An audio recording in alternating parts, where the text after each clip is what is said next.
नमस्कार. आमचा आवाज आपल्यापर्यंत पोहोचतोय का? जर कोणी आपल्यापैकी लाईव्ह असेल तर कृपया कमेंट बॉक्समध्ये सांगा की आमचा आवाज आपल्यापर्यंत पोहोचतोय का? कारण ज्या मुद्द्यावरती आज मी बोलणार आहे, खरं तर ते शेतकऱ्याचे कळकळीचे मुद्दे आपण आज घेऊन तुमच्या समोर लाईव्ह येतोय. कारण बऱ्याच शेतकऱ्याचे फोन कॉल सुरू येतं. शेतकरी आम्हाला विचारतायत की बाबा नेमका प्रॉब्लेम काय झालाय? मग तो पीक विम्याचा असो, 18,500 रुपयाचं नुकसान असो, कारण शेतीचं प्रचंड मोठ्या प्रमाणामध्ये नुकसान झालेलं आहे. हे तुम्हा आम्हा सर्वांना माहिती आहे. कारण शेतीचं जे नुकसान तुमचं आमचं झालेलं आहे वाशिम जिल्ह्यामध्ये, हे अतिशय मोठ्या प्रमाणामध्ये नुकसान झालेलं आहे आणि अद्यापर्यंत मात्र मदत आपल्याला मिळायला तयार नाही. म्हणून माझी तुमच्या सर्वांना, जर कोणी लाईव्ह असेल तर कृपया आमचा आवाज आपल्यापर्यंत पोहोचतोय का हे कृपया आम्हाला कळवा, जेणेकरून आम्ही बोललेले गोष्ट तुमच्या कानापर्यंत आपल्यापर्यंत माहिती पोहोचली पाहिजे, यासाठी तुम्हा आम्हाला विचारतोय. मी आज जो आपण लाईव्ह आलोय अचानकरित्या, ते या मुद्द्यावरती लाईव्ह आलेलो आहे की जेणेकरून आपल्या सर्व शेतकऱ्याच्या मनातले प्रश्न या ठिकाणी आपण या व्यासपीठावर या माध्यमातून मांडतोय. जे प्रश्न आपण तुमच्यापुढे मांडतोय त्यातला पहिला प्रश्न आपण डोक्यात ठेवलेला आहे, ज्याच्यावर शेतकरी प्रचंड फोन लावतायत की अण्णा, वाशिम जिल्ह्यामध्ये एवढ्या मोठ्या प्रमाणामध्ये शेतकऱ्याचं नुकसान झालेलं आहे.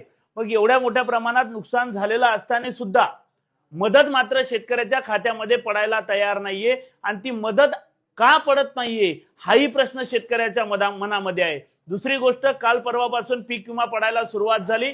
काही शेतकऱ्यांना चांगला पडला. आज माझ्यासोबत आमचे सहकारी मित्र अक्षय दादा आहेत. या अक्षय देशमुखांना सुद्धा चांगला पीक विमा काल पडला. चांगला म्हणल्यापेक्षा जवळपास 1,00,000 रुपये त्यांना त्यांच्या अकाउंटला काल मिळालेले आहेत. त्यांनी सुद्धा आज उत्स्फूर्तपणे आपल्यापर्यंत आले. त्यांचं सुद्धा अभिनंदन करतो. या साऱ्या प्रक्रियेमध्ये नेमकं आपलं काय व्हायला लागलं, जेणेकरून आपल्याला ही दुष्काळाची मदत लवकर खात्यात पडायला तयार नाही, याकरिता मी लाईव्ह आलोय भावांनो.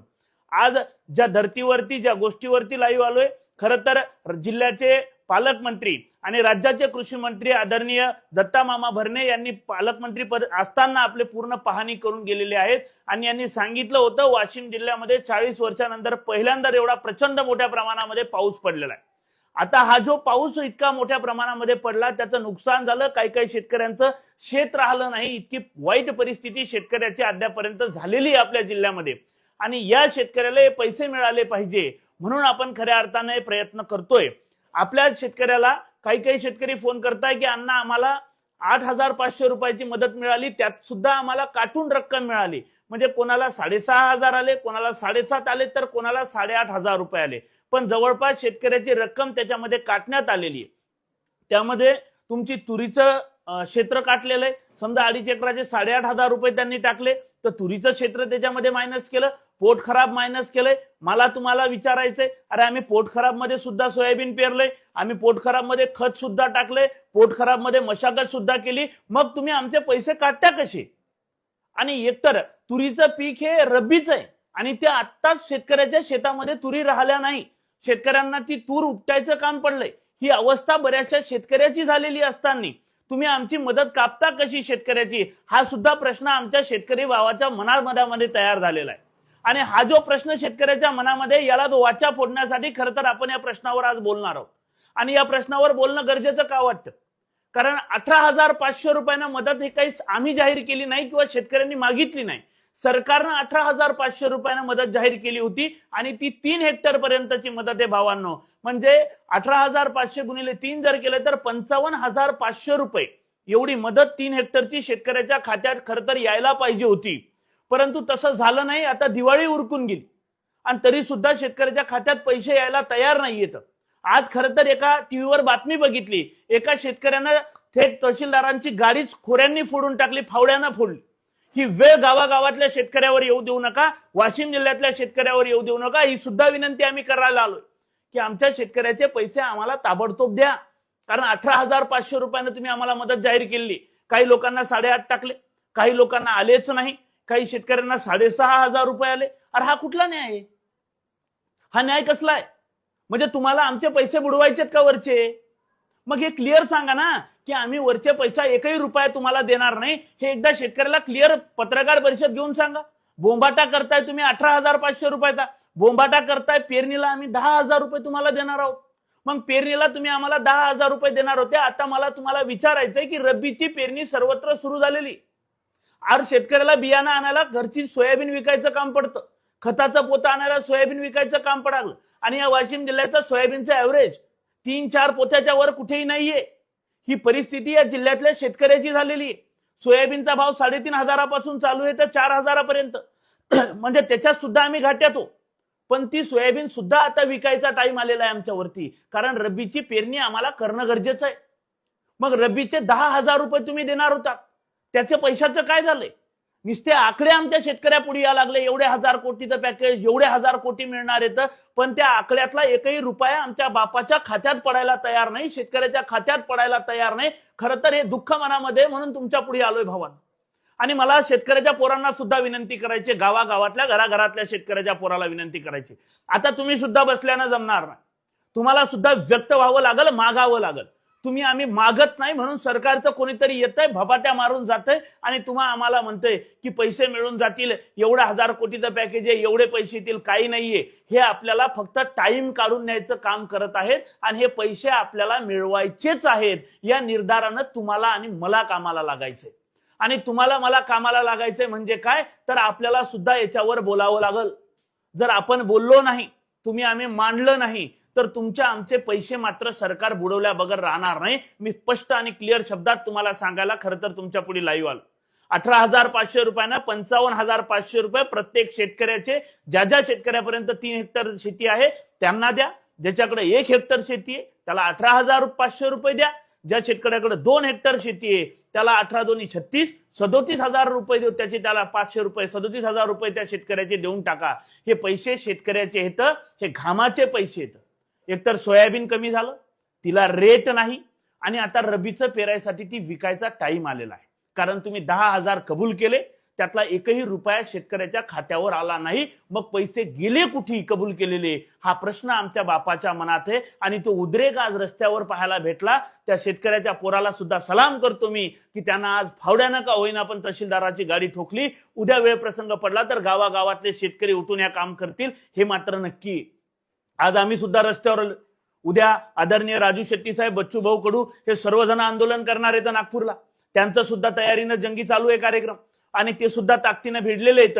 म्हणून माझी सुद्धा शेतकऱ्याच्या प्रत्येक पोराला विनंती की आता तुम्हाला सोशल मीडिया तुमच्या हातात आहे, बोलायला शिका, व्यक्त व्हायला शिका आणि शेतकऱ्याची माहिती शेतकऱ्यापर्यंत जाऊ द्या. ज्या दिवशी ज्या मिनिटाला आम्ही आवाज देऊ तेव्हा यायची तयारी ठेवा. ही सुद्धा तुम्हाला विनंती करायला खऱ्या अर्थानं तुमच्या पुढे उभा आहे भावांनो. कारण आम्ही आज जो रास्ता रोको केलाय, ह्या रास्ता रोकोचं उद्दिष्ट काय होतं? 18,500 मिळाले पाहिजे. सोयाबीनची खरेदी ताबडतोब सुरू झाली पाहिजे नाफेडची, कारण नाफेडची खरेदी जर सुरू झाली नाही तर आमचा बाप आज सोयाबीन विका लागला रस्त्यावर आणि आमच्या बापाची सोयाबीन कमी भावात चालली. म्हणून नाफेडची खरेदी झाली पाहिजे ताबडतोब सुरू. आमचे 18,500 रुपये मिळाले पाहिजे. दिवसा लाईट देतो म्हणले होते, ती लाईट आमच्या बापाची आम्हाला दिवसा मिळाली पाहिजे. शेतीची ती लाईट सुद्धा रातच्यानं दिल्या जातं. हे सारे प्रश्न फक्त आमच्याच भोवती का हो? काय चुकलंय आमच्या बापाचं? काहीच चुकलं नाही. मागच्या वर्षीचा पीक विमा तुम्ही यावर्षी म्हणजे भांडू भांडू आम्ही यावर्षी टाका लागले तुम्ही. आता काहीच्या शेतकऱ्यांना पीक विमा आलाय, तो मागच्या वर्षीचा पीक विमा आहे, चिंता करू नका. यावर्षीचा तो पीक विमा नाहीये. यावर्षीच्या पीक विम्याचे पीक कापणी प्रयोग झालेले आहेत, त्याच्यावर आपण लक्ष ठेवून आहोत आणि तेही पैसे आपण मिळवण्यासाठी पुऱ्या ताकदीनं लढणार आहोत. याही वर्षीचा पीक विमा, तसं तर आदरणीय राज्याचे मुख्यमंत्र्यांनी सांगितलं मी सरसकट पीक विमा देणार आहे 17,000 रुपयानं. आता ते कधी येतील ते देवच जाणे, कारण आहे ही रक्कम तुम्ही लवकर द्यायला तयार नाही आहात. मग ते पैसे आम्ही मिळवायचे कधी आणि आम्हाला कामी कधी पडणार आहेत? म्हणजे शेतकरी, किती शेतकरी मेले म्हणजे सन्मान्य देवेंद्र फडणवीस साहेब तुम्हाला आम्हाला पैसे द्यायचे आहेत? एकदा क्लिअर तर करा की एवढे 1,000 शेतकरी मेल्यानंतर माझं मन समाधानी होईल आणि मी शेतकऱ्याला पैसे देईल. कर्जमाफीवर तुम्ही बोलायला तयार नाहीयेत. ज्या कर्जमाफीवर तुमचं सरकार आलंय, 7/12 कोरा कोरा म्हणत होते तुम्ही, त्याच्यावर तुम्ही बोलायला तयार नाहीये आज. परंतु ते काय असेल ते असेल मला माहिती नाही. 18,500 रुपयाची रक्कम ही शेतकऱ्याच्या खात्यामध्ये प्रति हेक्टर नुसार वाशिम जिल्ह्यातली पडली पाहिजे. अन्यथा मग मात्र याद राखा, या जिल्ह्यात येताना मग तो मंत्री कुठलाही असो, कोण्या पक्षाचा असो, काही घेणं देणं नाही आम्हाला. आम्ही त्याला वाजवल्या बगर सोडणार नाही आता. कारण सोयाबीनचा दुकान लागला आमच्या बापाचं, त्या सोयाबीनमध्ये 100% घाट्यात आम्ही हो. त्याच्यामुळे या वर्षी या 2-3 दिवसात, तुम्ही दिवाळी सांगितली होती, आम्ही तरी तुम्हाला 2-3 दिवसात म्हणा लागलो, 2-3 दिवसामध्ये ताबडतोब आमच्या शेतकऱ्याचे पैसे प्रति हेक्टर 18,500 रुपयानं खात्यात टाका अन्यथा मग मात्र तुम्हाला सुद्धा आम्ही इंगा दाखवल्या बगर राहणार नाही. मग निवडणूक गेल्या खड्ड्यात, निवडणुका येतील जातील, तुमचे चॉकलेट आम्ही ऐकणार नाही. मग रस्त्यावर तुम्हाचा आणि आमचा सामना होईल. आणि माझी सर्व प्रशासकीय यंत्रणा सुद्धा विनंती आहे की साहेब, एवढं मोठं नुकसान असताना सुद्धा तुम्ही चुका करताच कशा? त्यामुळे एकही चूक तुमच्याकडून होता कामा नाही, हे सुद्धा आमचं तुम्हाला हात जोडून विनंती आहे. आणि राहिला विषय या वर्षीच्या पीक विम्याचा, आता जे पैसे पडतात शेतकरी फोन करतात, हा मागच्या वर्षीचा राहिलेल्या शेतकऱ्यांचा पीक विमा पडतोय. या वर्षीच्या जे शेतकरी येतं यांचा पीक विमा अद्यापर्यंत पडला नाही, याचं कॅल्क्युलेशन बाकी आहे, याची सरासरी काढायची बाकी आहे. हे मागच्या व्हिडिओत एका सांगितलं होतं मी, सरासरी किती आहे ही सरासरी सुद्धा काढायची बाकी आहे. त्याच्यामुळे हा जो पीक विमा पडतोय हा मागच्या वर्षीचा राहिलेल्या शेतकऱ्यांचा पीक विमा आपल्या खात्यामध्ये पडतोय. त्यामुळे आपल्याला त्याची चिंता करण्याचं काम नाही. या वर्षीच्या पीक विम्यावर पूर्णतः लक्ष देऊन आपण पीक कापणी प्रयोग सुद्धा आपण बऱ्याच ठिकाणचे करून घेतलेले आहेत. त्यामुळे त्याच्यावर सुद्धा आपलं लक्ष प्रामाणिकतेनं आहेच. पण आज जी रक्कम यांनी जाहीर केली 18,500 रुपये प्रति हेक्टर प्रमाणे आणि पेरायचे 10,000 रुपये प्रत्येक शेतकऱ्याला, ही रक्कम ताबडतोब आमची आम्हाला द्या. अन्यथा मात्र मग या जिल्ह्यामध्ये संघर्ष पेटल्या बगर राहणार नाही. तुम्हाला असं वाटत असेल की शेतकरी बोलणार नाही, शेतकरी म्हणणार नाही, आजही शेतकरी फक्त बॅनर पोस्टरवर हाकेला धावून आलेले आहेत. उद्या शेतकरी रस्त्यावर उतरल तेव्हा तुमची पळता भूमी कमी होईल, हे तुम्ही सुद्धा लक्षात ठेवा. आज तुम्हाला वाटत असेल की आम्ही शेतकऱ्याला बोलवत नाही, शेतकऱ्याला बोलवतो, बातम्या ऐकून मारतो, 18,500चं पॅकेज जाहीर केलं, मिळेल. अरे मिळेल केव्हा? आमचा बाप मेल्यावर देणार काय तुम्ही? आम्ही पेरायचं काय? आता सोयाबीन घरात द्या, रब्बीचं पेरायचं काय? याचं उत्तर कोण देईल? तुम्ही नाफेडची खरेदी सुरू करायला तयार नाही आणि वरून म्हणता शेतकरी जर कमी भावात विकतात काऊन? थांबा. अरे थांबायचं कसं? पेरणीचा खर्च डोक्यावर येऊन पडला. कापणाऱ्या मजूर आमच्यासाठी थांबत नाही. 4,000 रुपये कापणी झालेली आमच्या इकडे आता, म्हणजे आपापल्या हिशोबाने एरियानुसार वाढली सुद्धा. म्हणजे कापायचा खर्च गेलाय सोयाबीनचा, त्या मजुराला पैसे द्यावं लागतील आम्हाला बिचारायला. त्याचे तर आम्हाला रोखता येत नाही. तुम्ही आमच्या बुडवायची तयारी करता काय? तरी त्यांचे आम्हाला रोखता येत नाहीत. काढायचा खर्च आम्हाला रोखता येत नाही, पोते भरणाराचा खर्च रोखता येत नाही. म्हणजे आमचा खर्च आम्हाला पूर्ण द्यावा लागतो प्रामाणिकतेनं. आणि मात्र तुम्ही सरकार म्हणून आमची शेतकऱ्याची अवहेलना करा लागलेत. 18,500 रुपये जर तुम्ही खात्यात ताबडतोब टाकले नाही, हे देण्यास तुम्ही दिरंगाई करतात. आणि जर चाट देण्याचा प्रयत्न केला तर गाठ आमच्याची लक्षात ठेवा. मग जिथं भेटाल तिथं रणांगण पेटल, हे तुम्हाला आम्हाला कळू देत. कारण आज आम्ही रणांगणाचा पहिला एल्गार केलेला आहे. आज आम्ही पहिला रास्ता रोको केला. या जिल्ह्यात सळो का पळो केल्याशिवाय यांना सोडणार नाहीये. आणि जे शेतकरी ज्यांना ज्यांना शक्य आहे, माझी त्यांना सुद्धा विनंती आहे, उद्या होणाऱ्या नागपूरच्या बच्चूभाऊ, राजू शेट्टी, सर्व शेतकरी नेते तिथे या लागलेले आहेत. त्या मोर्चात सुद्धा आपण सामील होणं ही आपल्या सर्वांची जिम्मेदारी आहे. कारण तिथलेही प्रश्न, कर्जमाफी, पीक विमा, दुष्काळाची मदत, पेरायचा खर्च, या साऱ्या प्रश्नावर तिथं सुद्धा बोलणार आहोत. त्यामुळे आपल्या सर्वांना विनंती आहे की ताकदीनिशी तुम्हाला आम्हाला तिथे यावं लागतं, ही सुद्धा विनंती करतो.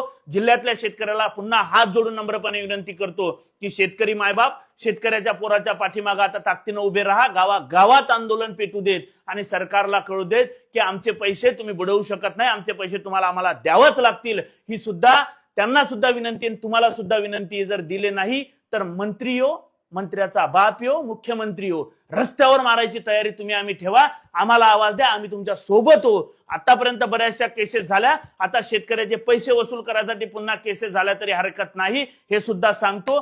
थांबतो. धन्यवाद. थँक्यू.